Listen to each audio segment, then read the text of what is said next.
Progress. Good evening and welcome to the Monday, November 4th meeting of the Green Bay Plan Commission.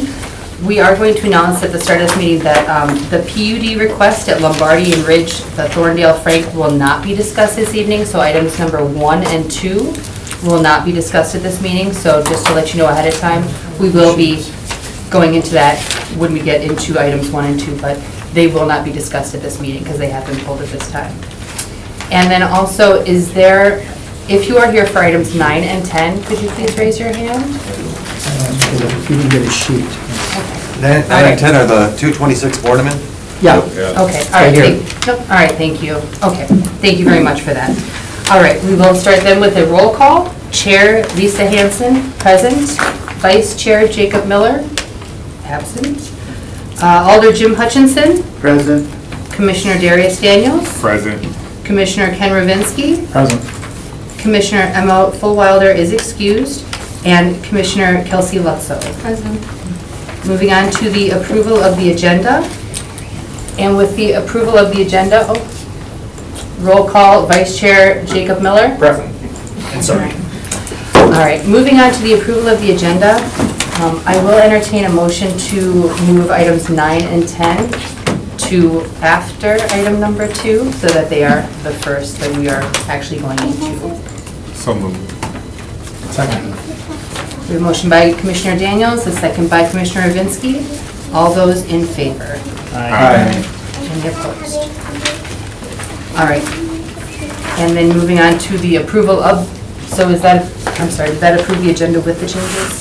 Or that just approve the change? Just approve the changes, yeah. Okay, so now we have to approve the agenda as well. Yes, please. I would entertain a motion. So moved. Second. Motion by Commissioner Lutzow, second by Commissioner Daniels. All those in favor? Aye. Any opposed? And then moving on to the approval of minutes. Approval of the minutes from the October 7th, 2024 meeting. So moved. Second. Motion by Vice Chair Miller, second by Commissioner Ravinsky. All those in favor? Aye. Any opposed? All right, and then moving on to regular business. Item number 1 is held at the petitioner's request, but I will be reading it aloud, and there will be a motion to hold. Public hearing on a request to establish a planned unit development located at 1835 Ridge Road and 1820 Frank Street, submitted by Vervicker on behalf of Keene Ridge Holdings LLC property owner.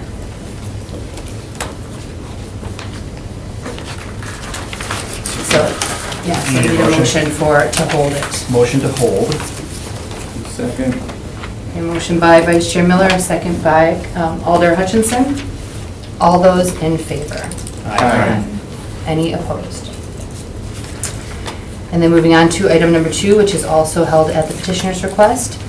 Public hearing on a request to establish a planned unit development located at 1825 Frank Street, submitted by Vervicker on behalf of Whisk Short-Term Rentals LLC, property owner. Move to hold on this as well. Second. Motion by Vice Chair Miller, second by Alder Hutchinson. All those in favor? Aye. Any opposed?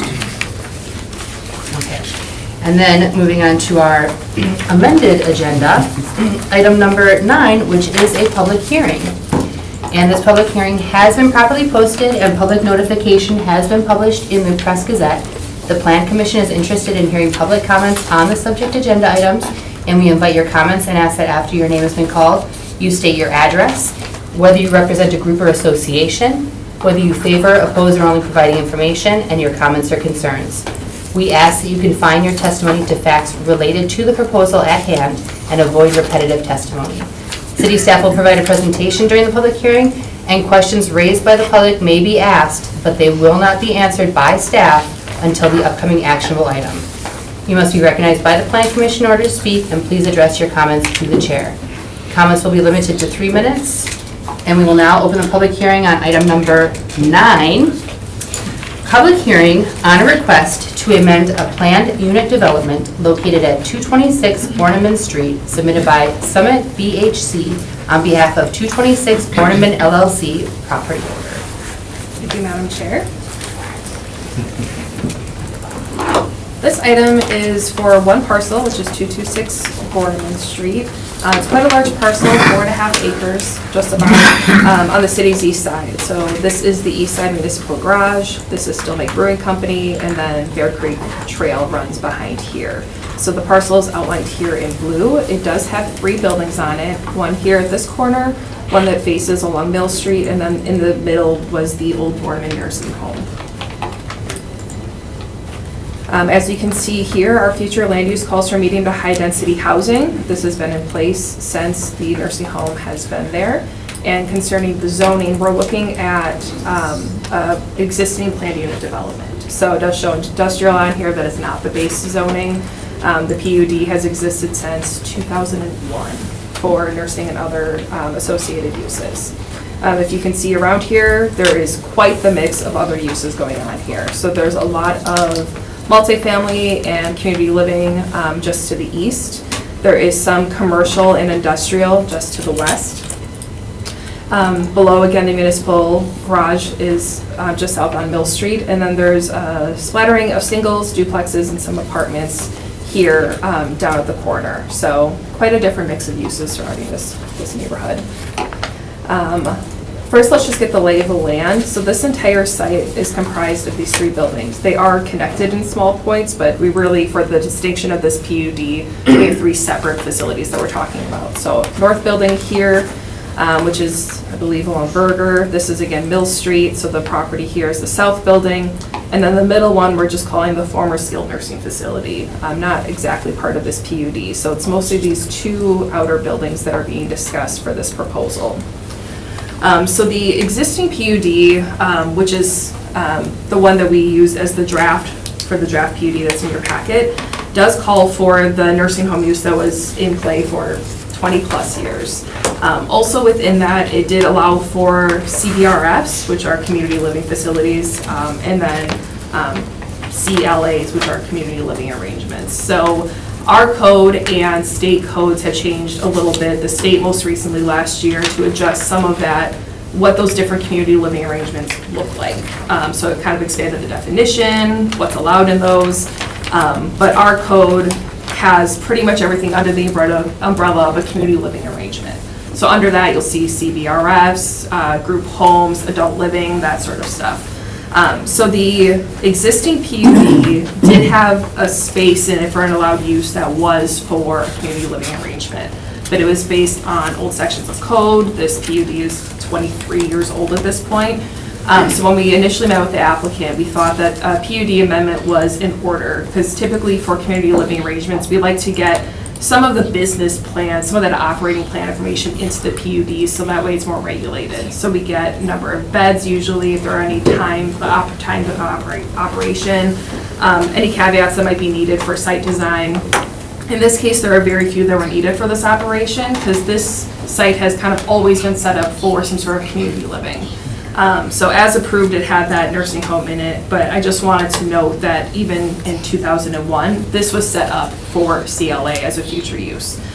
So the amendment really gives us the ability to clean up that old PUD language, add some of our new legal language into it, and then expand upon, you know, any additional phasing, bed count, things that we're really doing more in practice now with our PUDs than we were doing 23 years ago.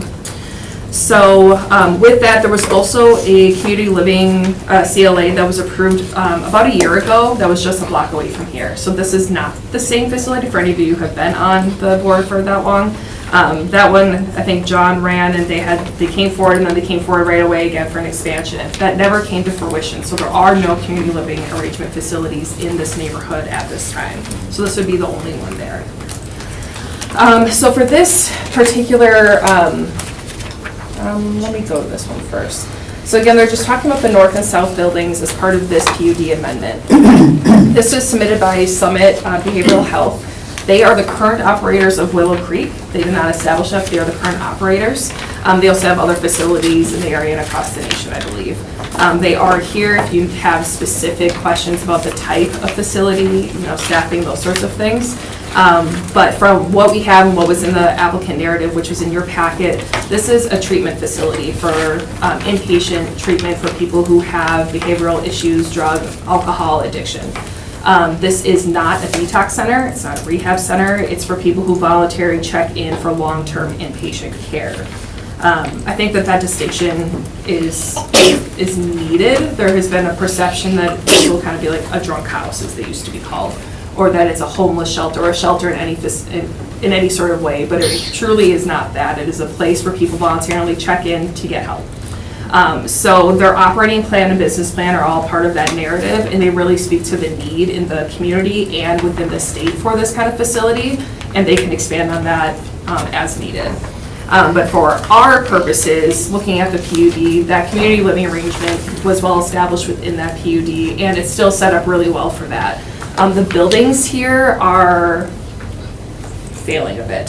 So the northern one is a newer building, a lot easier to put back together, so that would be considered their phase one. They would put in 28 beds for that treatment facility in the north building. Phase two would be the southern building, that also needs a little bit of repair, 28 beds in that as well. So for a total of 56 beds as part of this PUD. The center building, this skilled nursing, this needs some love. So their plans do not include this building at this time. It's not part of the phasing, it's not part of the PUD. So anything that would happen here would have to come back for a PUD amendment. The only exception to that is that they might try to rehab a commercial kitchen in this space, because you're required to provide kitchen services if you're doing an inpatient facility. Depending on the state of the building, that could be cost prohibitive for the first phase. They might do it during the second phase. So we wrote in some leniency into the PUD to allow them to offer catering services in lieu of on-site commercial kitchen for those first two phases. So nothing would be occurring in this building outside of commercial kitchen for the facility. There were some questions pertaining to parking. We usually address this in our PUD. We initially thought there probably wouldn't be enough parking for the whole site, but quickly remembered this whole building isn't being used. So they provided the parking counts of the spots that they plan to use, which is well within how many we need. During the drafting of this PUD, I did not have that information when I was drafting your staff report, so it said that there wasn't that information in there. But we received this afterwards and does meet the criteria for that, so there should be no issues with parking here as well. We have, let's see. There was a neighborhood meeting that was held for this, as we require for most PUDs. This was on October 22nd. They had seven members of the community that attended. A lot of their comments were geared towards what kind of clientele will be at this facility, as well as traffic, and like any parking. So again, the parking, especially for phase 1 and 2, we don't have any concerns. If something were to go into the skilled nursing building, they may need to do parking assessment or try to figure out other parking alternatives, but as it stands, no issues with phases 1 and 2. And with the traffic, it'll just be the staffing on site, really. With inpatient facilities, they can have their own cars there, they can park them there, but the idea is that they live there, they stay there. So the amount of traffic probably will be significantly less than when there was a nursing home there, because the nursing home had people coming and going with visitation hours. Concerning the clientele, we've received quite a few comments since drafting the report. When I drafted the report, there weren't any, so the things that I had passed out to you are 4 letters of support, well, letters or emails, 2 in opposition, and then I had some phone calls today with some people who would like to remain anonymous. So generally speaking, the letters of support, I'm not going to read them into the record during our public hearing. They are available and they will be on the record. But I just wanted to go over some of the brief things as part of the public record. One of them was talking about her personal history of PTSD and addiction from a work event that happened. And she really displays the gaps in our community for that long-term inpatient care. We don't have anything like that right now outside of the Jackie Nitschke Center. So that's really meant to fill a gap. Another one was from somebody who's in the recovery world, and they work at 3 different places as part of the recovery outreach. And they had said that a demand for sober living and that inpatient facility is very needed in our community.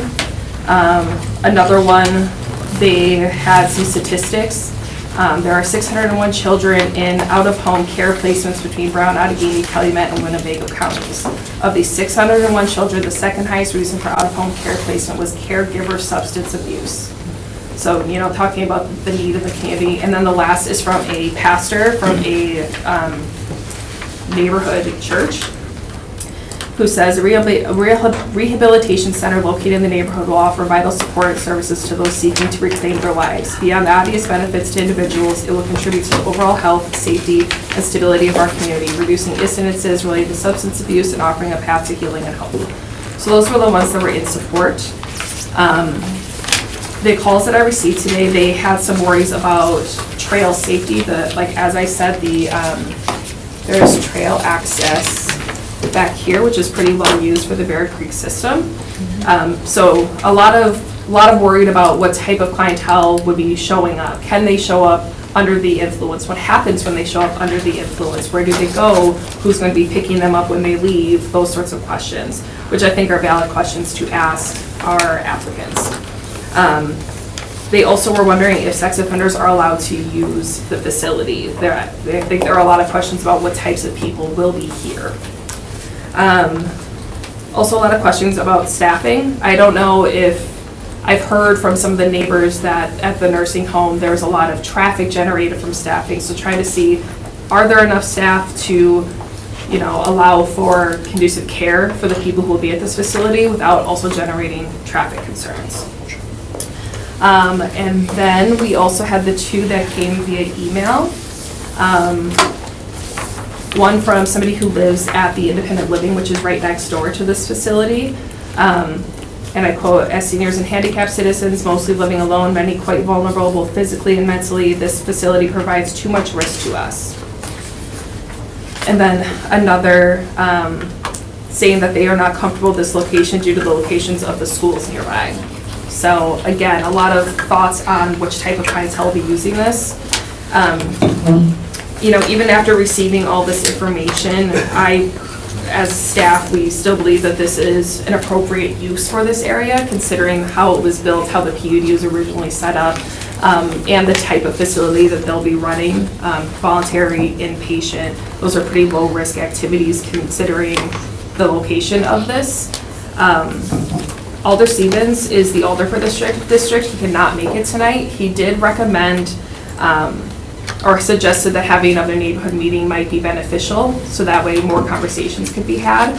He had concerns that not a lot of the neighbors were reached because our letters go to owners of buildings, which include management companies, apartment complex owners. So to do a little bit more outreach to the people directly in those units. They already, filled their role of having to have a neighborhood meeting. That was already completed, so that is an option. However, we did receive a lot of comments ahead of time, and there are plenty of people in the audience, so I will leave that to your discretion as always. And I think that is all that I have on this subject. Everything else in here is really just layout for floor plan. They're talking about, how they're gonna fix up the buildings, so obviously they're code compliant and also a little bit more sharp looking on the outside. So that is all for the public hearing. Okay, all right, thank you, Stephanie. All right, so again, with this public hearing, we're looking to hear from anyone who would like to speak in favor, opposition, or to provide information. Just state your name and address for the record. Please keep your comments to 3 minutes. Oh, why don't you write it, because you know how long. And also, you can certainly ask questions, but they will not be answered until the actual item. Hi, good evening. My name is Allison Danielle. I live at 2782 Continental Drive, Green Bay.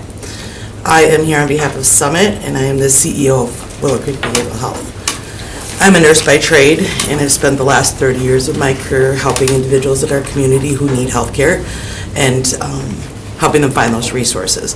So I wanted to just speak tonight a little bit about the access to care, and I'm going to use information from the most recent Wisconsin Mental Health and Substance Use Needs Assessment, as well as the most recent Brown County Community Health Improvement Plan.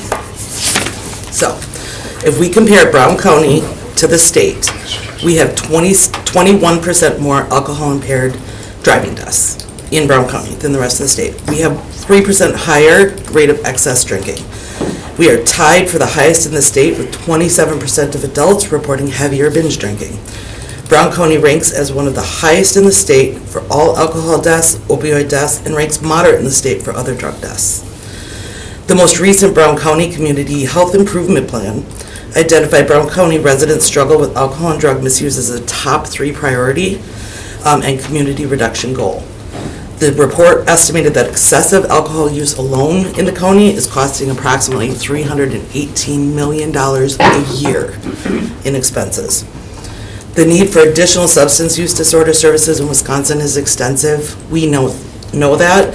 The most recent state assessment showed a treatment gap of 69% average in the state. In Brown County, it's 74%. So 74% of individuals who are asking for health care cannot get it because we do not have the resources. Thank you. Thank you.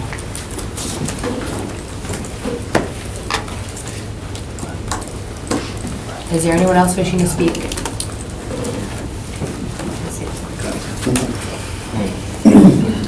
I'm Randy Smolley. I live at 4 1/4 Bader. I was wondering how this is being funded, if it was taxpayer driven or if it's private funding. Are they going to have a psychiatrist on site, dealing with the 38% of mental illnesses that the statistics state out of the 20.3 million, 38% of them have mental illness, and that's what drives their drug abuse and stuff. And just wondering, did they do a community impact study on this at all? And then if they did, where can we get a copy of it? And let's see here. I'd like to know if there's any kind of curfews being in place for this venue. And I think that's pretty much it. Okay, thank you.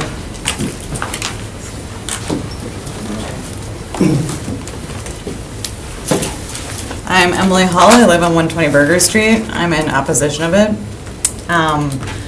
Basically because of safety concerns. If this was involuntary, we would know that they were going to be kept under lock and key. Since it's voluntary, they're allowed to come and go as they please with the trail and everything around. So I guess for requests, I would request that there'd be certain hours of release if they are able to come and go. There should be more lighting in that area. The lighting is very minimal, and we should definitely have more security. Or security, since there is none currently. And that's it. Thank you.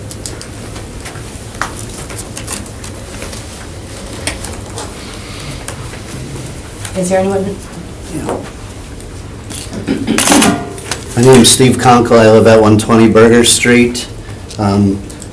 So I found out through my neighbor, apparently the letter was only dispersed to people within 200 feet initially. And then there was a second letter, which I live like 5 houses down. But the letter did not make it to me on the second round with 400 feet. But thankfully I knew my neighbor, so he brought it to my attention. I brought it to other people's attention. I talked to Alderman Stevens. At the time I spoke to him, he hadn't looked at the letter yet. We discussed it briefly. He suggested we get a petition going to bring up awareness to it. The biggest thing was to bring up awareness with a facility like this going in. I thought the first thing is it's important for everybody to know that something like a place like this is going to go in, right? So, because it's going to impact people.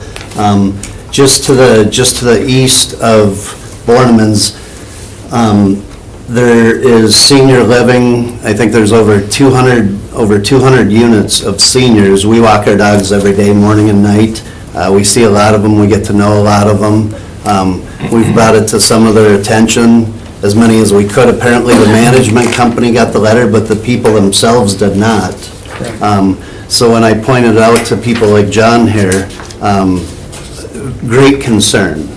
So I guess one of the things that I would ask for is before it continues any further, that the city send out a mailing to a broader area other than 400 feet, because 400 feet, I think the first letter, there might have been six places that got it. Second mailing, and I don't have the numbers, but just guessing, the second mailing, maybe 10, 15 houses.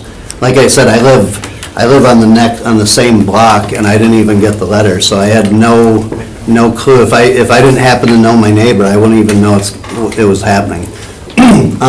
That being said, so we got in, I don't know, less than a week, we have over 100 signatures, which is what Craig suggested to bring awareness to the neighborhood. We went out, knocked on doors, gave people a copy of the letter, but I don't have a website or anything like that for them. A lot of them, especially the seniors, aren't able to get here to voice their concerns. One lady's case, she called me yesterday, asked if she could sign the petition. She told me she's just terrified. And again, a lot of it's out of not knowing what's even going on, right? So it's basically what I'm telling her, what I heard from Allison at the first meeting. But there's so much more to learn about what's going on, what the neighborhood needs, how it should be handled. A lot of it is there going to be security? You know, for seniors, their biggest question is when they're walking down the street, are they going to be safe? You know, they have to feel safe. To them, that's probably their biggest concern. For me, there's a lot of different questions. Okay, a lot of different questions, especially with the public trail right there. Still Make Brewery, which is a bar, is a half block away. Okay, sir, your time is up. Okay, thank you. Is there anyone else wishing to speak on this item? Excuse me, I'm John Flanagan. I'm the Senior Vice President of Development for Summit Behavioral Health, and our corporate address is 501 Corporate Center Boulevard, Suite 600 in Franklin, Tennessee. And that's where I reside as well, not at the corporate office, but in my home in Franklin. Can I address some of the concerns that were brought up? Is that okay? We will be taking voluntary patients. That's the only patients we will take. They have to want to be there. We do a thorough screening. Patients that are psychotic, suicidal, homicidal, that's called exclusionary criteria, so they would not be admitted. Again, these patients have to be motivated. They do stay inpatient for up to 28 days, maybe even a little longer if they need it. A lot of times they'll leave their car at home, they'll have a family member bring them, but sometimes there's a few that will have their vehicle. But we have more than adequate parking, I think, that we showed in our schematic for it. We have systems to monitor our patients. One of the systems called Observe Smart, and that is where the patients wear a wristband. It's like a tracking mechanism that's connected to an iPad so that our staff can keep track of where they are. Every 15 minutes, we're required to document that. So we're constantly have eyes on our patients. They're not going to be out walking around the community. Having a bar close by, actually, that's therapeutic because we want to deal with the things that are going to trigger the patients while they're in treatment. So that's not a bother to us. And what other concerns can I address the time I have here? Anything else that came up? Is there any public funding? Sorry, thank point you. of order. Thank you. Oh, what's that? Yeah, this is it's not a back and forth. Yeah, this is not a back and forth. Oh, I got you, okay. You can speak as part of the public hearing, but. Okay, thank you. So as far as public funding, we will be reimbursed by third-party insurance, including Medicaid. So we'll be a community partner as well, and we are a privately funded company. Thank you. Thank you.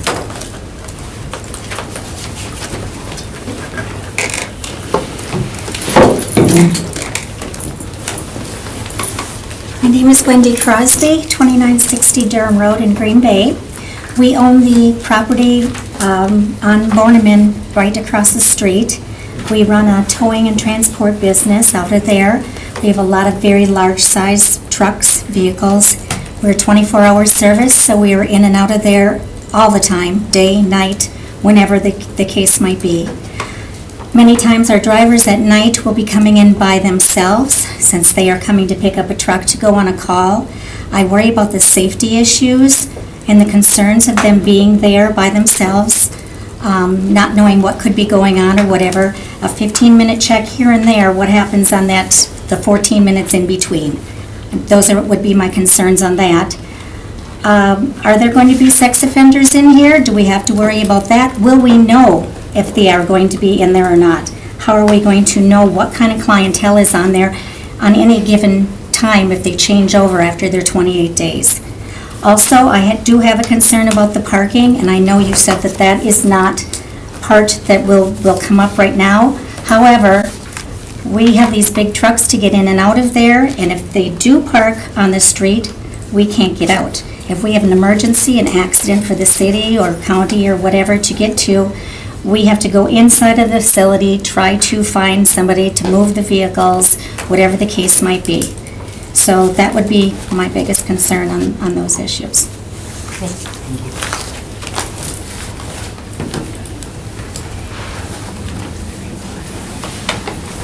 Is there anyone else wishing to speak on this item?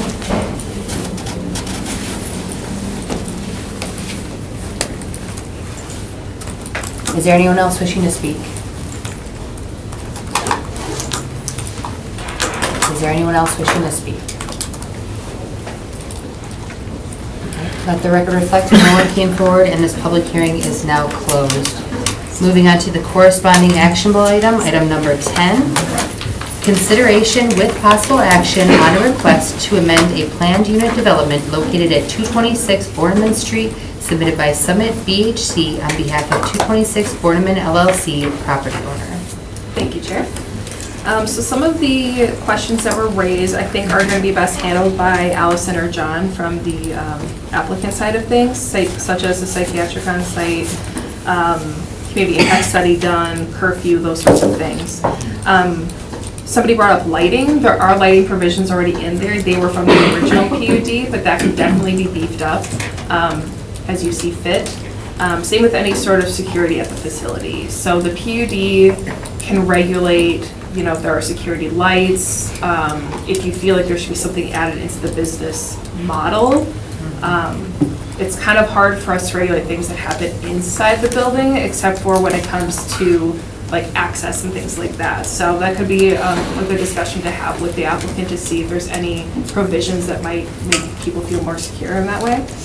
Our letters, both the one that we sent out for Plan Commission and the one that we provided to the applicant for the initial neighborhood meeting, those were 400-foot radius from the parcel and 45 letters were sent. So well more than 6 or 7.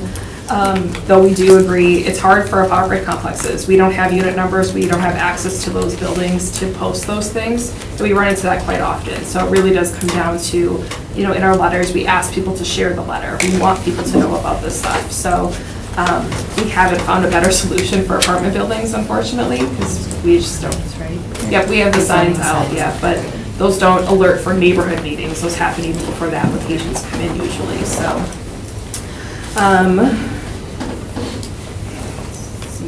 Concerning street parking, people are allowed to park on the street.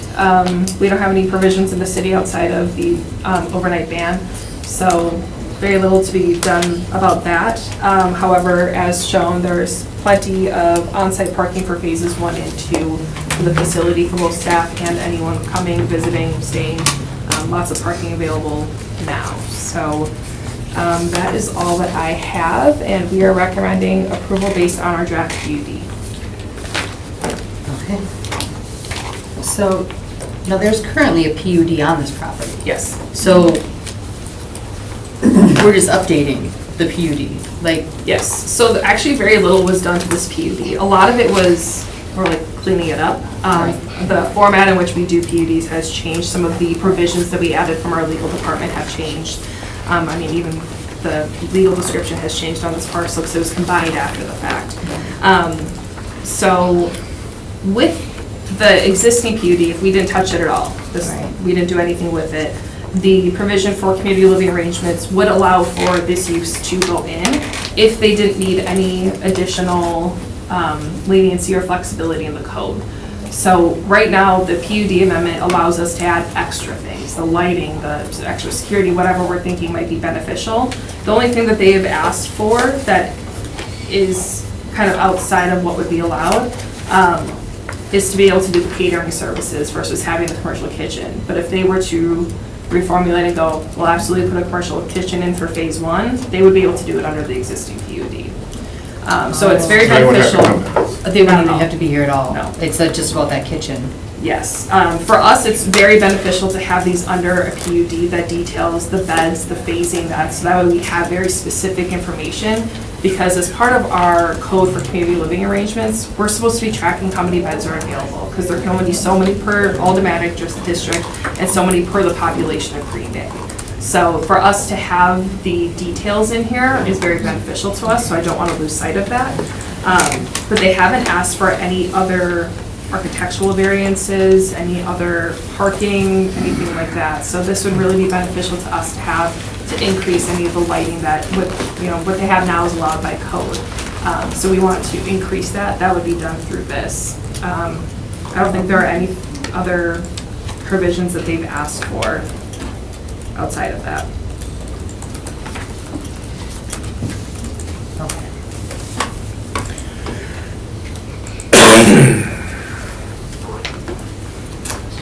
The lighting aspects are pretty boilerplate.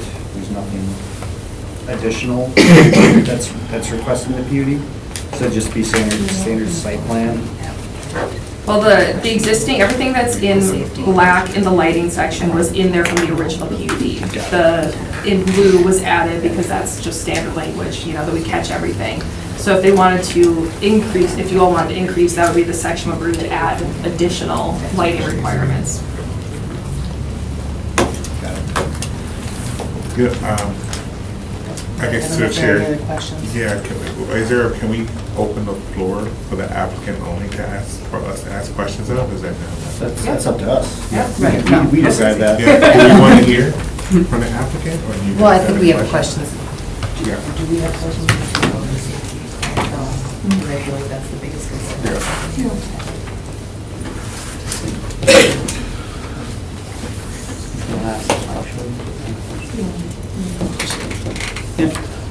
Push open the floor to speak to the applicant. Right. Yeah, that is my motion.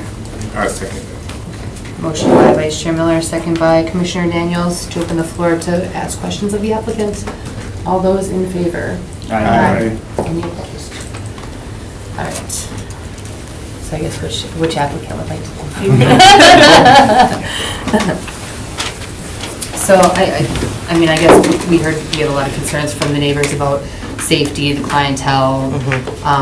If you'd like to address any of those issues. Sure. So, from a staffing standpoint, there will be psychiatric providers there, a combination of psychiatrists or psych nurse practitioners, as well as therapists, substance abuse counselors, nursing staff around the clock, and then support staff to help with the monitoring of patients. So there will be a multidisciplinary team to care for these individuals. As far as the curfew question, this isn't a come and go all day long, like you pop in for a group and then you go out and hit the grocery store. You're there and you stay there. We can't force somebody who's there voluntarily to not discharge against our medical advice, but that's a planned discharge. Could they walk out the building and say, nope, I'm leaving tonight? You could, yes, but anybody could do that from any hospital.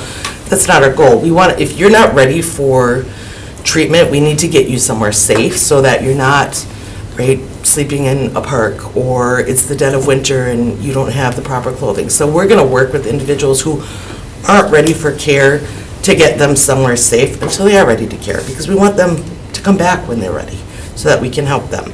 So it's not a coming and going all day long. The observe SMART every 15 minutes is what we utilize in the psychiatric hospitals. As far as monitoring, it's very effective as far as making sure that we know where our patients are and what they're all doing throughout the day, and that happens around the clock. So that's not just a matter of, a 15 minutes every hour, at some point in here, we're going to get eyes on them. This is diligent, and it's set to the bracelet with an iPad connectivity because it prevents anybody from just being able to go check down a sheet of paper of, yeah, I had something. No, they actually have to be within a distance of the individual for it to pick up the observation. So, And we'll have security cameras throughout the building and on the outside of the building as well. And if there's an incident, we can go to the videotape, and we use that for risk management and things like that as well. doors will have alarm systems on them. We need to know if somebody goes out them just as much as we need to know if somebody comes in them. So from that standpoint, there'll be security. What other questions does the commission have? Just a general question. So if someone's there, the question of a curfew, that's kind of mute because they won't. They're not coming and going. It's not that they have to be back by 10 o'clock. This is not a shelter component. This is inpatient residential care. So for those 28 days, they're not leaving the building basically at all? Unless they are with a staff member.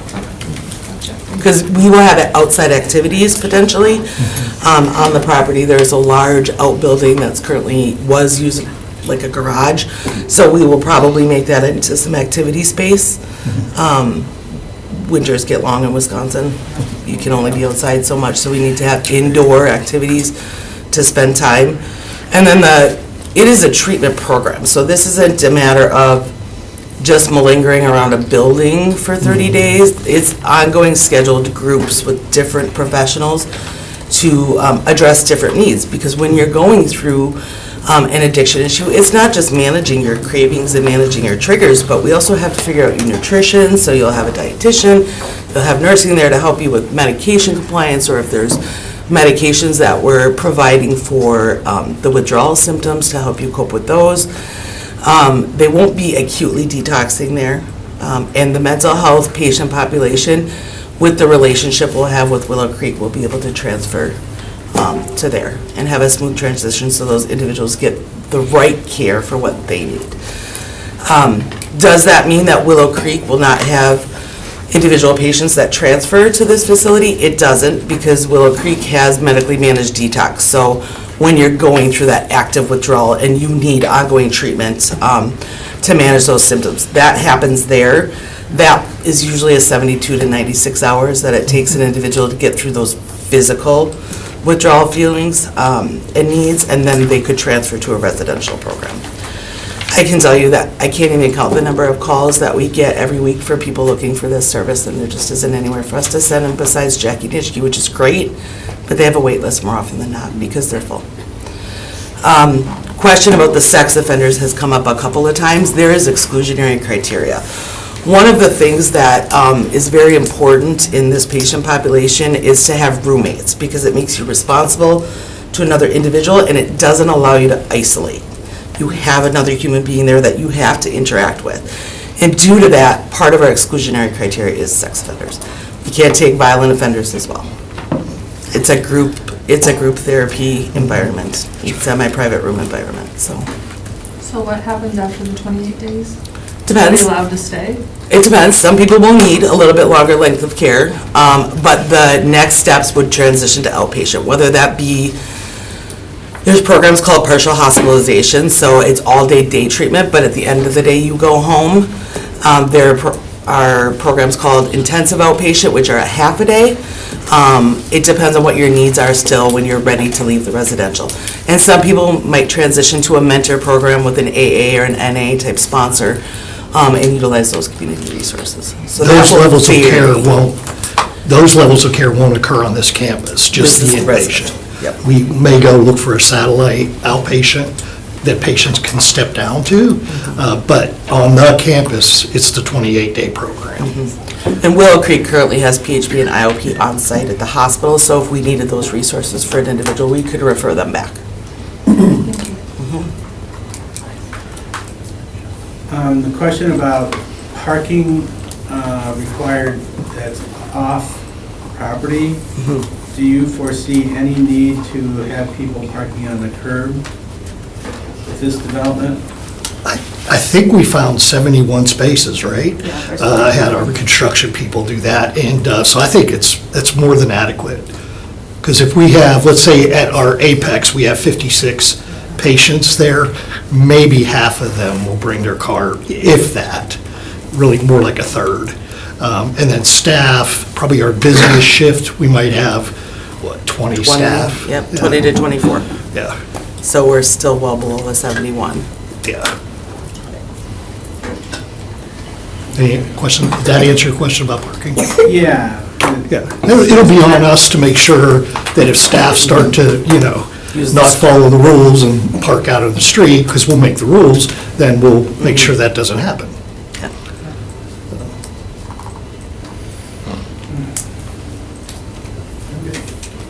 Any further questions for the applicant? Motion to close the floor. Thank you. Thank you, All right, thank you, thank you. appreciate you guys. Motion by Vice Chair Miller, second by Commissioner Daniels to close the floor. All those in favor? Aye. Any opposed?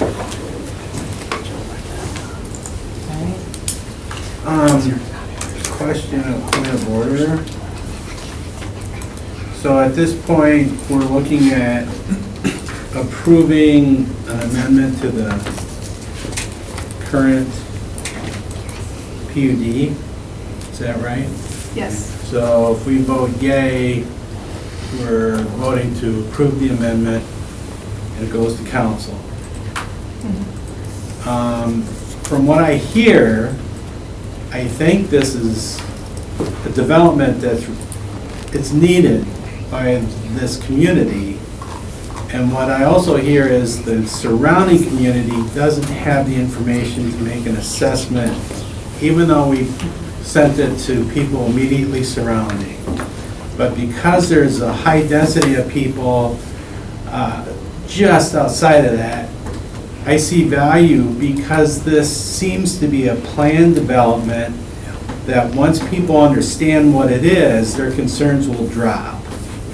Okay, it's not like they'll grow, the concerns will drop. So I'm wondering, is there a way to request another neighborhood meeting? I don't know if there's a neighborhood association associated with this. There's not. There's not. They're inactive. Okay. To somehow increase it so those immediately adjacent, meaning within a quarter mile, whatever, can be invited to another meeting so the plan can be discussed as it was here. Because I feel if we just approve it and send it, then people will get they didn't even listen to us at this meeting, you know what I'm saying? And I don't think, in the long run, there'll be a call to not do this project if people understand what it is. So help me out, what would a motion be to hold the active approval until a second meeting is performed? I don't disagree with the sentiment, but I don't want to burden the applicant with it, because I don't think it's the applicant's problem. Well, I think it is. If To you don't notify the want a neighbor, neighborhood. a lot of times we have a really decent development, and the people don't understand long-term ill feeling in that neighborhood because of the fact the information wasn't spread. Well, agreed, I don't know how there's no neighborhood association. We sent the letter, you could send a letter out to a wider radius, I guess, but then they've already hosted a neighborhood meeting. Right. Oh.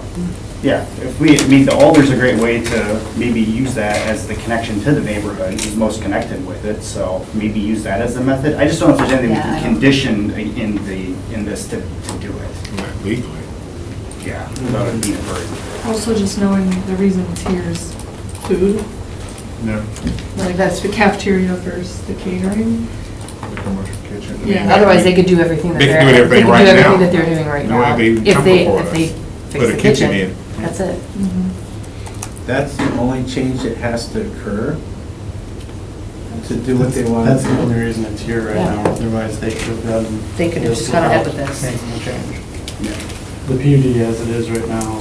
just To do requires- this So really the question is, development do we- without. Yeah, they The would have to PUD meet has been in all- place since 2001. Okay, well, see, this is all good information. It has to meet everything that's in our municipal code concerning CLAs. So they are able to meet all of those by my summation outside of the commercial kitchen. So, I mean, if it came to site plan, we're like, oh, we're also missing X, Y, and Z, that would need to be tended to. But from what I can tell, the only thing that's missing right now is the community kitchen facility, or the commercial kitchen facility, excuse me. Do we know if there's a hardship on the applicant if they're delayed by 2 or 4 weeks? That I cannot tell you. I mean, we could ask them, but I'm sure with any development, any delay costs money. I really don't want to delay it. I'm okay with trying to find a way to notify, but I don't want to slow the development.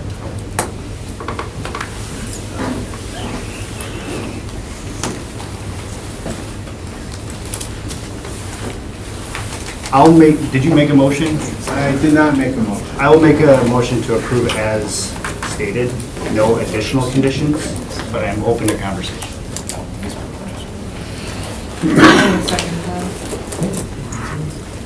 I guess the only question I have is, you specifically brought up lighting. Do you want us to discuss lighting? No. Okay. A lot of people, when they talk about security or safety, there is Right. this initial inclination, there's not enough lighting, and somebody has Is it said dark that in a at night? statement. Okay. I don't know what it looks like at night. Okay. I know that they have to meet our lighting code, which is, I think, pretty well Right. done. Probably way better than 2001. Absolutely. And it's no longer in foot candles, which is exciting for everybody involved. However, since it was brought up, that is something that is under, and already part of the conditions of the PUD, so. Okay. All right, I did, right. Yeah. Okay. You were the first. Yes. Okay. I'm just All right. open for conversation. Right, do we have any further discussion? Could I make a suggestion? Point of order, the floor is closed. Nothing, okay. All right, so we've got a. Alder needs to be involved in the neighborhood. They're going to know it better Right. than anywhere. Right, if they have questions to contact the alder. Yeah, absolutely. And if anybody doesn't That know would be who the he point of is. contact. The other here. Yes. Oh, you, go ahead, yeah. Okay, so a couple different things. First off, I was not notified of the neighborhood association meeting that was happening. I did not see the letter for that. What Alder Hutchison is talking about, I think it would be beneficial to have a second meeting so that the neighbors around there can do their opinions and see if they can, any changes can be done. If the ownership wants to be good stewardess for the neighborhood, I would see no reason why they wouldn't take the time to do another meeting with the residents that are around there. So my suggestion would be to hold this, because otherwise it will go to common council and more than likely it will be held there. So I just ask you to think outside the box here on this one. I assume this is the way it was going to go tonight, so I just ask that you please hold this. I would say it sounds like it's a council thing to hold then. Right. There's Yeah, no 'cause, reason I to mean, hold it here. I don't see why there's Yeah, no if reason. you guys want to hold it, go for it, but Yeah, there's I no mean- developmental reason to hold it. Because, I mean, I understand the point, but the thing is that we could have another meeting, and then there's still gonna be people that are gonna say, well, I wasn't notified, we should have another meeting. I mean, it just, they've had a meeting,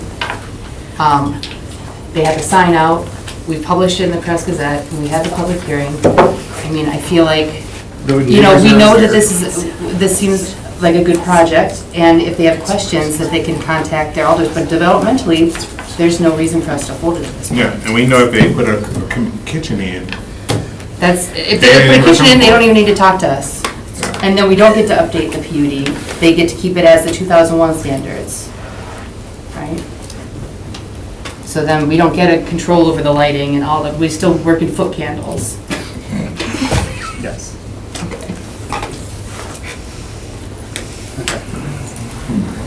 Okay, so we do have a motion Yeah. by Vice Chair Miller and a second by Commissioner Lutzo to approve as written.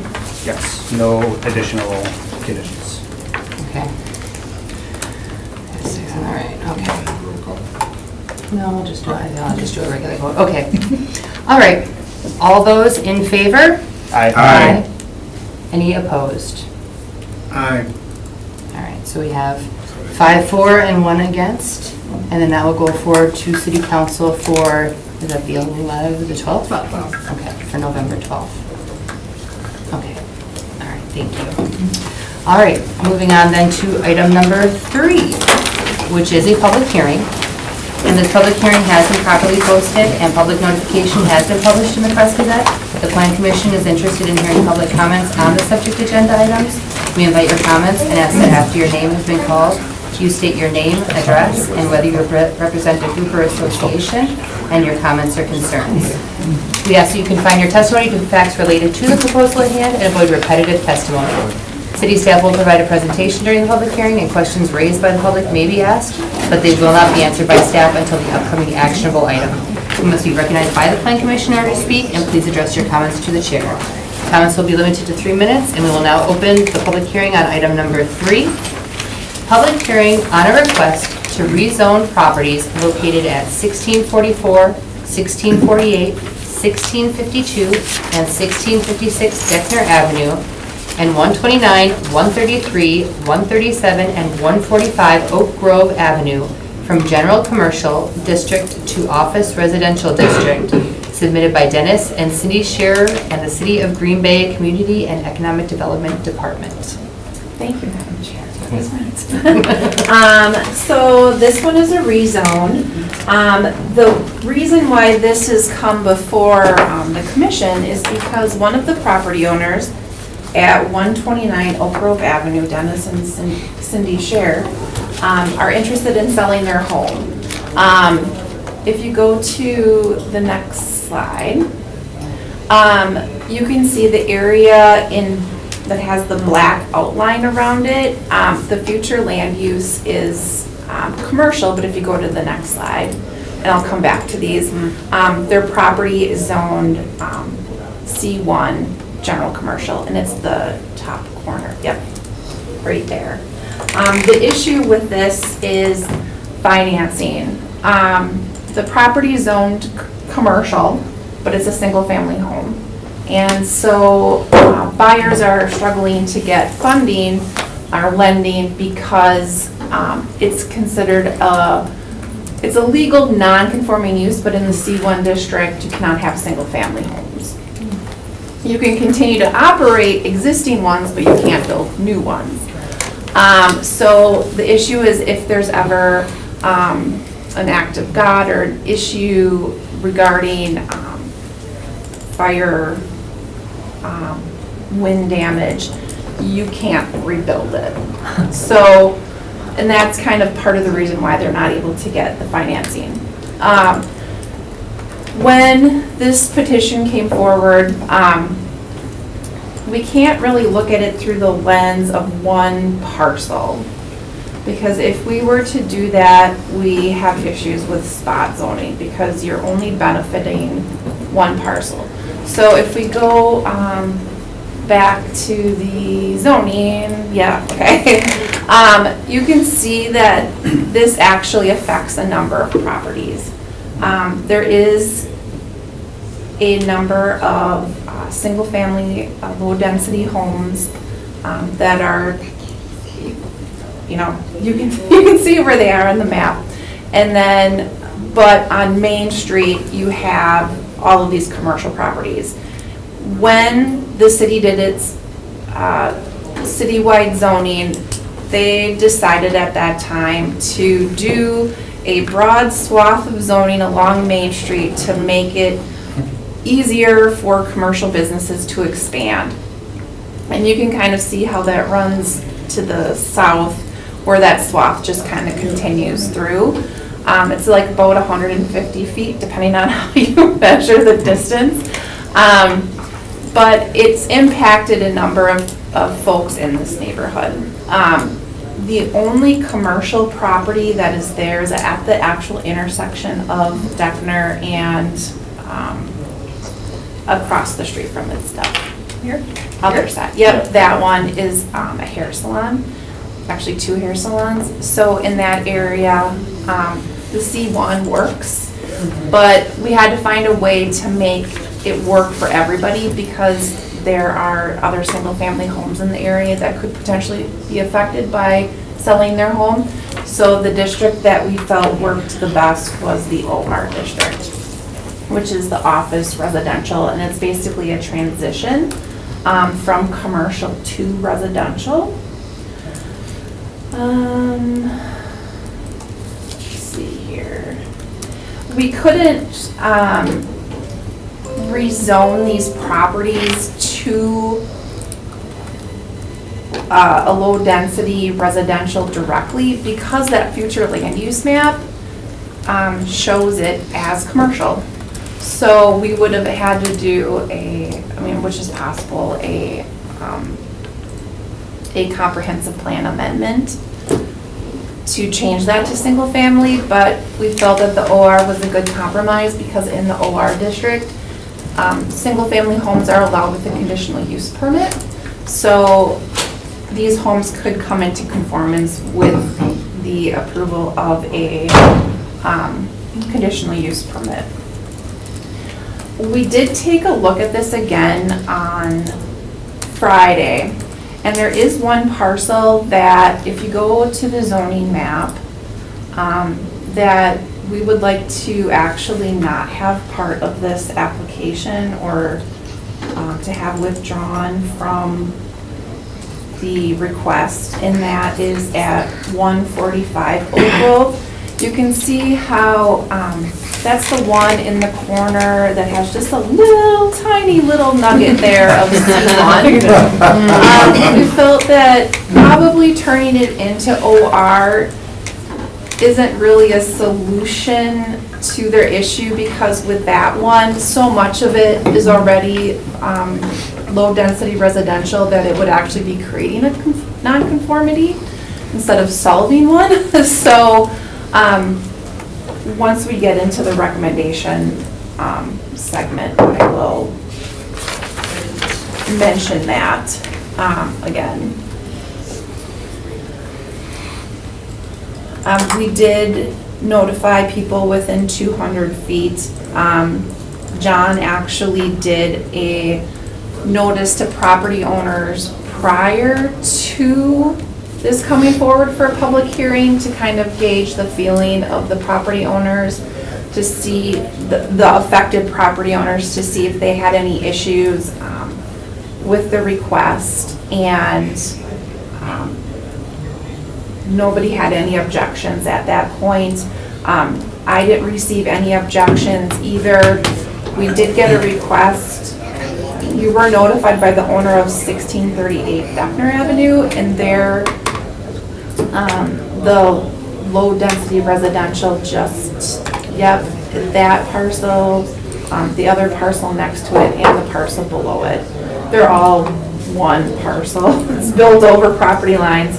But they wanted to be brought into the OR district. So, which is for a whole other discussion. It couldn't be really part of this application because the public hearing notice did not include it, and the neighborhood notice did not include it as well. So, I think that's everything. Do you have any questions? All right.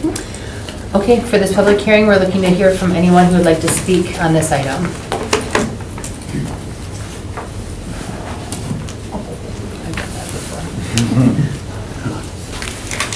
Good evening, members. Jose Frere. I live on 133 Oak Grove Avenue. And based on what I'm hearing is the seller of the property, is having a hard time attracting the buyer because of how it's zoned. I'm not opposed to it. I could be in favor for it too. Reason being, not just that, I don't plan on selling my property anytime soon, but say if something were to happen to my property, damage, I'm paying for a service through my private insurance, and to get them to agree on something, it's like pulling teeth. and many of you could probably relate, maybe not. And if it's zoned as commercial, then that's like a loophole for them to say, you know what, it's, it was on you, you should have looked at the fine print, we're not gonna cover. Sorry, but thank you for the money you've been paying for 20+ years. So if members, I would kindly ask you guys to consider in favor. Like I said, I love where I live. I like the Oak Grove neighborhood. But God forbid something were to happen, then I could be out of a house. And if I'm out of a house, at least cut me a check, insurance, so I can find me somewhere else to put my kids. Thank you, members. Thank you.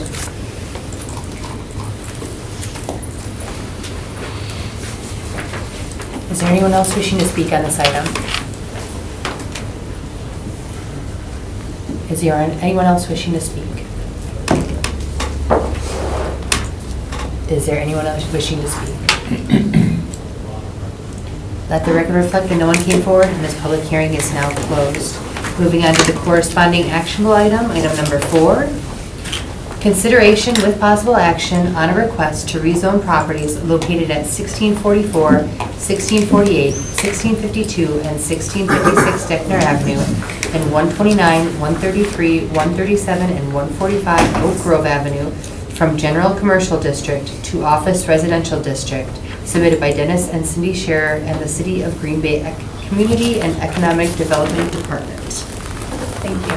So as I had mentioned previously, we're recommending approval of the request with the exception of 144 Oak Grove Avenue. 145 Oak Grove Avenue.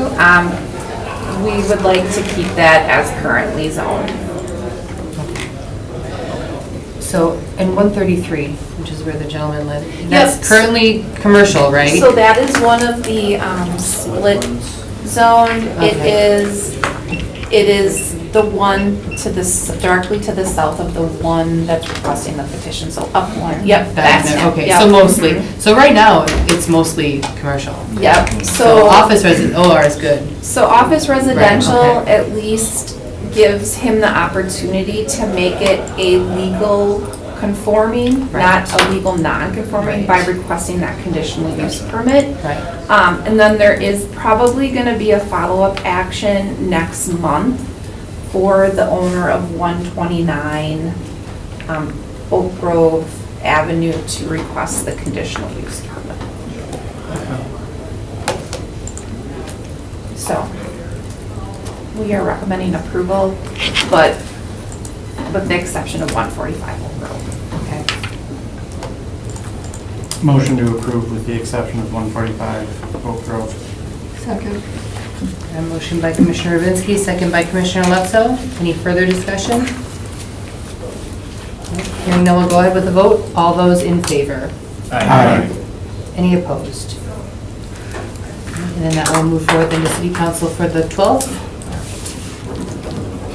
Moving on to item number 5, which is a public hearing. And this public hearing has been properly posted and public notification has been published in the Press Gazette. The Plan Commission is interested in hearing public comments on the subject agenda items, and we invite your comments and ask that after your name has been called, you state your address, whether you represent a group or association, and whether you favor, oppose, or providing information. We also ask that you confine your testimony to facts related to the proposal at hand and avoid repetitive testimony.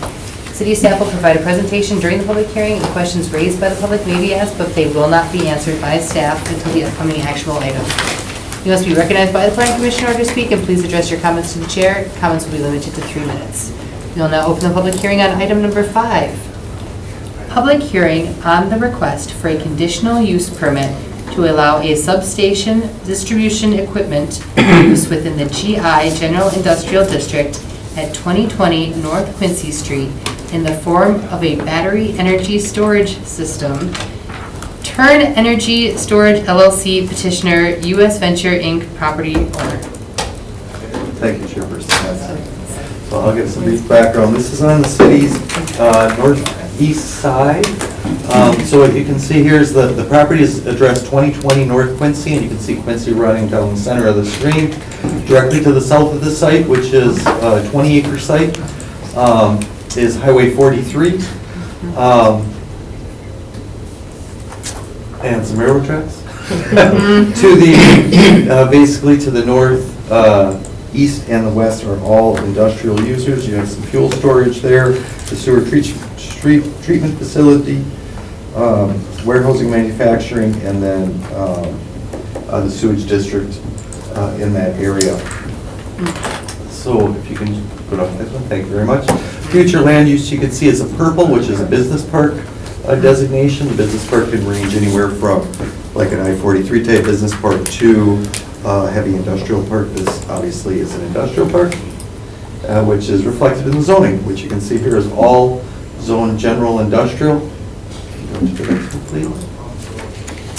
So this is just sort of an aerial shot of the site, and you see the 4 little orange arrows at the corners. So I just kind of wanted to give you a little bit better idea of what's out here. This is not an area people usually drive around unless you're going down there for a purpose, or maybe going up Quincy to get to the beach or whatever. But you can see the warehousing and the industrial users all around. And then at the next slide, you'll see the 4 arrows represented in pictures. So the one on the upper left is looking northeast at the site from Quincy and Chip Street. And you can kind of see it as I go down to the south, so it'd be looking southeast from Quincy. So the 2 on the left are Quincy Avenue shots. You can see the tracks and sort of the industrial users. And then the other 2 on the right are from Angie and Chip, and then just on the north side of Angie, kind of looking down at the site, you can see the fuel tanks that are on this property. But this kind of gives you a look of what that area is going to be like. Next one, please. So the petitioner is going to be coming forward. They are requesting a battery energy storage system. They would be utilizing 8.1 acres of the 20-acre site, and this doesn't show the entire site, it kind of clips off the west side. Again, that's battery energy storage systems. So they would have about 450 battery enclosures. Those are 10 feet by 30 feet in size, and about 112 transformers, and also a collection substation. What a BESS, I'm just going to call it a BESS, I don't know if it's BSS, but what the BESS does is it charges batteries using the electricity from the existing grid. That is stored and then it's later delivered when needed. So it's not producing any energy, it's storing energy and then re-releasing it at a more controlled rate or needed rate. The facility itself will be accessed off of Angie Street, but it'll be going down the shared driveway that US Ventures uses right now, then a 4-hole driveway into the site itself. The maximum height of anything in there would be approximately 12 feet. It's going to include a 7 to 8 foot high security fencing securing the site itself. There'd be 24-hour access by EMS, and it would be monitored 24/7 all year long. The petitioner may include a maintenance building. At this time, they're not sure if they're going to need one or not. And then what's not shown on here, but a transmission line will kick this over about a 1/4 of a mile to the west to hook into ATC's, I believe that's ATC's tower, and their energy system, obviously, to put that back. There's no anticipation of traffic impacts. There's no noise, air, or odors coming through this. The noise might be equivalent to an HVAC system running, but again, you're in a heavy industrial area. There's quite a bit of noises. I'm going to go down to the next one too. So I'm not going to go over all these, but these are your 7 criteria for a conditional use. I kind of highlighted the hot topics on there. So obviously when you're looking at this, you keep those into consideration. And I guess I will wait to continue. That is the request. Okay, all right, thank you very much. All right, with this public hearing, we're looking to hear from anyone who would like to speak on this item. Good evening, members of the Plan Commission. My name is Jared Pitts and I represent the petitioner. My office address is 300 East John Carpenter Freeway, Irving, Texas. And I work for Tenaska. I'm a senior director of development, and I work closely with the team that's leading the development of the TURN battery energy storage system. Just want to make just very brief comments here.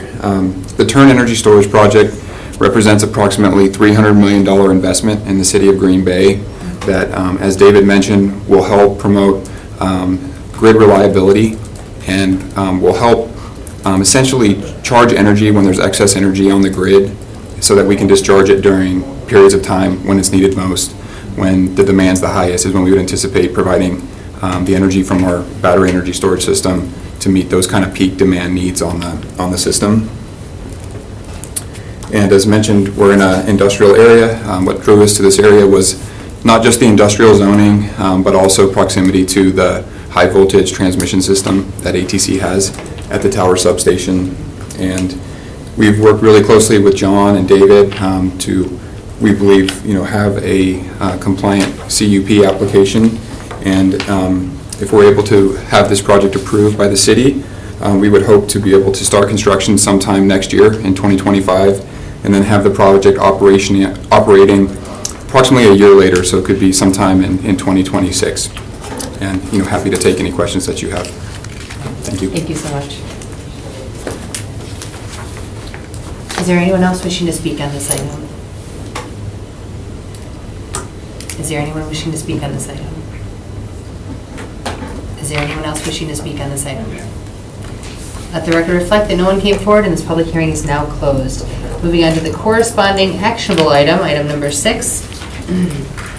Consideration and possible action on the request for a conditional use permit to allow a substation distribution equipment use within the GI General Industrial District at 2020 North Quincy Street in the form of a battery energy storage system. Turn Energy Storage LLC petitioner, U.S. Venture Inc. property owner. Thank you, Chairperson. So staff believes this use is a desirable use for the community to have. I mean, we don't have rolling blackouts like some parts of the country, but a stable grid is always important. We believe that this location request is the most suitable location for this type of use, maybe in the city, one of the best in the city. The area is all exclusive manufacturing, industrial, and warehousing. We do feel it meets all 7 criteria of the CUP request. And as far as the general industrial district, except for maybe its look, this use is very passive. Very limited traffic coming in and out, very limited chemicals going back and forth. So compared to other permitted uses in GI, this one is, I guess, low impact. So Alderperson Presley, the alder for the district, also Alderperson Profit, who is the rep from across the street, and property owners within 400 feet, this one's over 3 acres, were notified as of drafting this report. We had not received any inquiries. I received one after, and it was really very high-end technical, wondering about how much output would be going on and how much it could store. Not an objection, really, just an inquiry. So with that, we are recommending approval of the request, subject to one condition: compliance with all the regulations of the municipal code. So this will increase the value of the property, hence the increased property tax? That is also a bonus. Yes, it would. Okay. Motion to approve as recommended. Second. Got a motion by Commissioner Vinsky, second by Vice Chair Miller. Any further discussion? Hearing none, we'll go ahead with the vote. All those in favor? Aye. Any opposed? All right, and then that will move forward to City Council for November 12th. Moving on to item number 7, which is a public hearing. And this public hearing has been properly posted and public notification has been published in the Press Gazette. The Plan Commission is interested in hearing public comments on the subject agenda items, and we invite your comments and ask that after your name has been called, you state your address, whether you represent a group or association, and whether you favor or oppose or only providing information. We also ask that you confine your testimony to facts related to the proposal at hand and avoid repetitive testimony. City staff will provide a presentation during the public hearing, and questions raised by the public may be asked, but they will not be answered by staff until the upcoming actionable item. You must be recognized by the Plan Commission in order to speak, and please address your comments to the chair.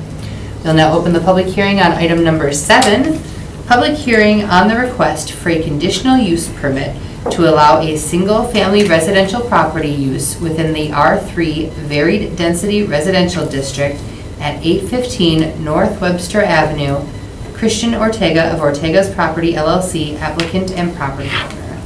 Thank you, Chair. So the property you're looking at is located on Webster between Day Street and Harvey Street. You'll see along the alley. The existing comp plan future land use for the property itself calls for a mix out here. This calls for parks. Now, mind you, the street itself got wider in the course of time as Webster got redeveloped and industrial back off to the west, with then small, low to medium density residential off to the east. We can go into the zoning. So the zoning calls for R3 in this area, so very density. What you see here as far as what are permitted uses in this, within the R3 would be obviously your multi-families, but also duplex lots on sites with single families being coming forth for a conditional use permit. What you note surrounding this property that's out there are 3 parcels that happen to touch this parcel alongside the alleyway. All 3 of those parcels happen to be duplexes right now. So they're all permitted uses within the R3. So at least as far as developable area here for this one lot, the incentive to say in the future, take a bunch of lots and turn them into one parcel and turn it into multi-family development, a lot more difficult here since you already have permitted uses surrounding this parcel. Right. So on to the next slide. This is what the parcel looks like now. It's a vacant, empty lot. What you see in the lower right is what it was back for, I believe, 2021. There was a single-family home on the site. So the current property owner and applicant has looked to put in a single-family home. While you're not here to judge and see just what the actual, if the site plan would work, he submitted some plans that, generally speaking, work out well within the scope of what this parcel could handle. Even though it is smaller, it has sufficient size for setbacks, sufficient size to put in appropriate parking, and with the alley itself, sufficient area. Looking around the other houses, he suggested you put in either a 1.5 or 2-story home. He showed an example of what he's eyeing up right now. He's not held to have this particular home, but that said, as long as it happens to be 1.5 stories, it would fit in with the rest of the neighborhood that is out there. One thing to note is there's limited frontage on Webster, however, and there already is an existing drive entrance that comes off the neighboring property right at the property line. So with it being mid-block and alley next door and the parking lot or the driveway entrance to the neighboring duplex, it does make sense to actually utilize this alley that's here.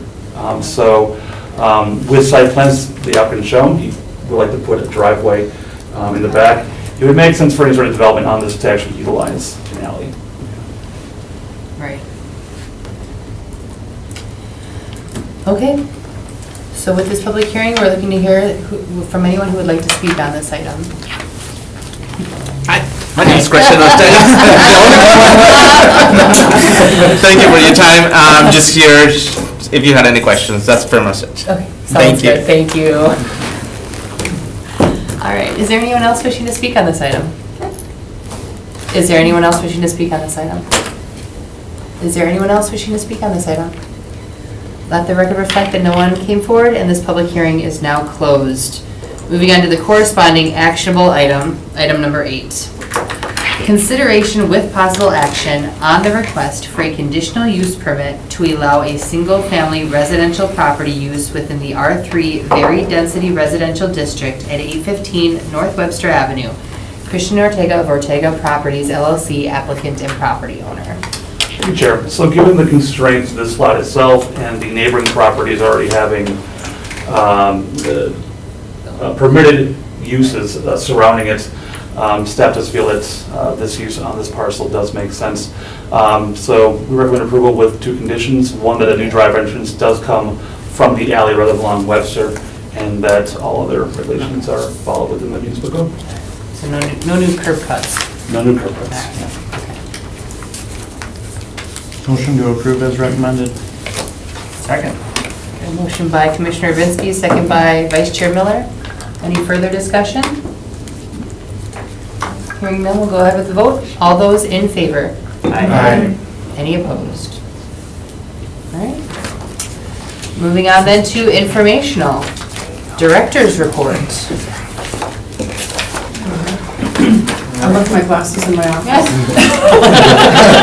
It's a good director's report. We handed it out, right? Right, so, yes, the development tracker spreadsheet didn't make it into the online packet, but is in front of you. A couple items I'll share tonight. Item number 6, 222 Cherry Street. We've had this on our tracker for a long time. This is former boss's property on Cherry Street. A development agreement was approved on that, I think it was back in '22. So it's been a couple years, it got stalled out. This week, we intend to bring it back to Redevelopment Authority to amend that development agreement. Developer has been working with us to make some adjustments to that agreement. So with this, we hope to move forward for them to start construction, hopefully within the next few months, if all goes according to plan. Same project, by the way, generally speaking. I think initially they were thinking 61 units of housing above commercial. That did get adjusted a little bit. They're doing smaller units now, so they're looking at about 71 units above commercial, but same general building footprint, same number of stories. This is the cigarette, the old cigarette place? Buses, old buses, and I think there's a law office or something else. Yeah, so it's Yeah, that whole gonna be old right block. across the street from the new. Yeah. Yes, Okay. yeah, so we'll have. Just gonna remove Two tall that. buildings next to each other. Oh, You'd be like, it's gonna be a different walk down Crazy. Yeah. That's a So- lot, yeah.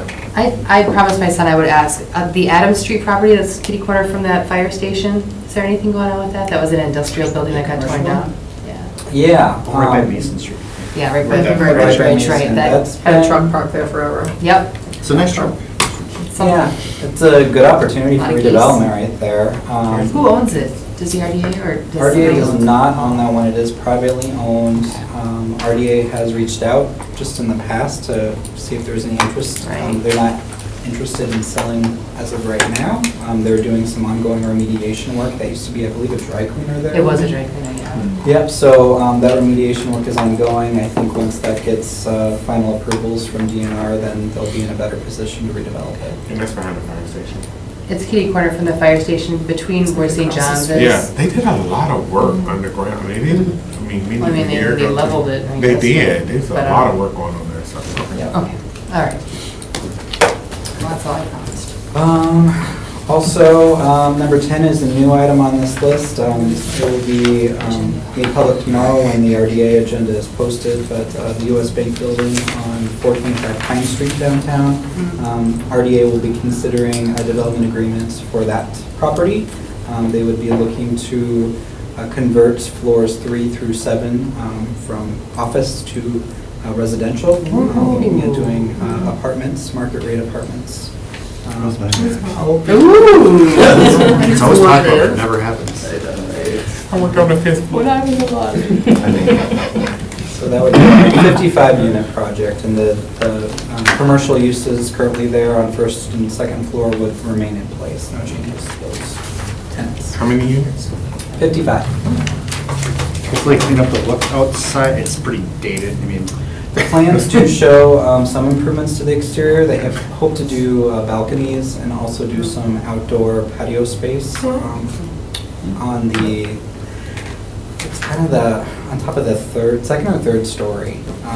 It's like this Along Pine. Like steps up a little bit. Yep, there's kind of a step back, so it'd be on that first level roof. And then number 11, 1116 Holbrook Drive, we'll also be considering a term sheet. So this is the step before you get to a development agreement that we do sometimes. Multifamily project there with 30 housing units. I think actually Plan Commission approved a rezoning on this site a couple months ago. Yes, So now they're moving forward with a development proposal. it's all part of that Southwest Woods redevelopment. Do you have any questions?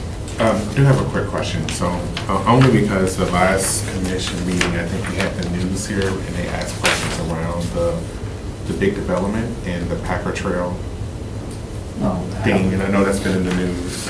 Probably can't talk about it. Can't you talk about it? I was gonna ask, is for any updates. It will be on the RDA agenda tomorrow. We'll be moving the statues and actually the entire area, and we'll be delivering those to the Packers. Okay, I just didn't know if there was anything else with the, I think it's a lawsuit or something, legal It action. got dropped. Yeah. Oh, it did? Yep, I think kind of, we worked the deal out that we'll Okay, relocate those. Yep. Thank you. And I have one other question, it flew out of Public my market? brain. Ooh, sorry. Oh, no, it's not your fault. Oh. All right, never mind. Shipyard, public market. No, it wasn't, it was something completely, Memorial. like, completely, oh, the Keene property. Lombardi and whatever. Bridge. Thank you, yes. That's. That was the one that was held. That was the one that Right, was so held. and we don't have anything new on that? They're doing a traffic assessment currently. So once that is done, we will put it back on the agenda Okay, for you. all right. For the neighborhood, because there's more than enough capacity getting out to the streets around it. Come on, Joe. Were you on the commission the last time that came through? Am I the only one that was on the commission when that came through? Traffic, man. All right, okay. Yes. All right. Date of the next meeting is November 25th, 2024. Motion to adjourn. Second. Motion by Commissioner Verbinski, second by Vice Chair Miller. All those in favor? Aye. We're adjourned. They're a little less Church to the north.